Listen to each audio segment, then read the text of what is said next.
जिंदगी एक कोरा कैनवास है। आप चाहें इसमें मन की तुलिका से वो रंग भर सकते हैं।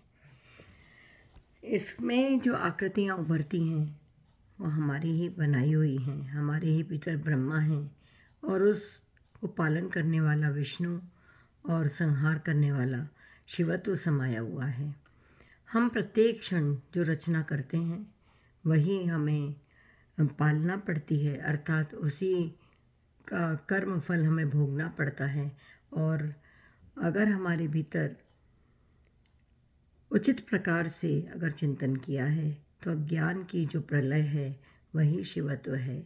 तो ब्रह्मा ने सृष्टि जब रची तब विष्णु जी से प्रार्थना की कि मुझे कहीं अहंकार ना हो जाए, इसलिए मुझे तत्व का उपदेश दीजिए। मुझे डर है कि कहीं मैं कर्ता भाव में ना आ जाऊं कि सृष्टि मैंने बनाई है। हम धरा पर आकर छोटे छोटे काम करते हैं। जो मिथ्या जगत है उसमें हम नश्वर वस्तुओं को प्राप्त करते हैं, नश्वर वस्तुओं के मालिक बन जाते हैं और यही हमारे जीवन में बाधा बन जाती है।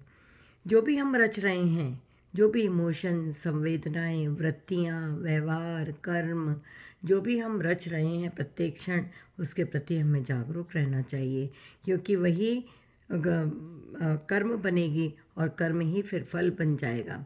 अगर हमें शास्त्रीय ज्ञान है, अगर हम प्रामाणिक रूप से जी रहे हैं, चिंतन कर रहे हैं, तो हमारी भक्ति मनसा वाचा कर्मणा होनी चाहिए। अगर मनसा वाचा कर्मणा, अगर हम होश में नहीं हैं, मन कुछ कहता है, वचन कुछ और, कर्म कुछ और कर रहे हैं, तो हमारी भक्ति का आरंभ ही नहीं हुआ है। मनसा वाचा कर्मणा हमारा अस्तित्व एक सूत्र में पिरोया होना चाहिए और वो है शास्त्रीय वचन। उनका पालन करना ही हमारा धर्म है, हमारी भक्ति है।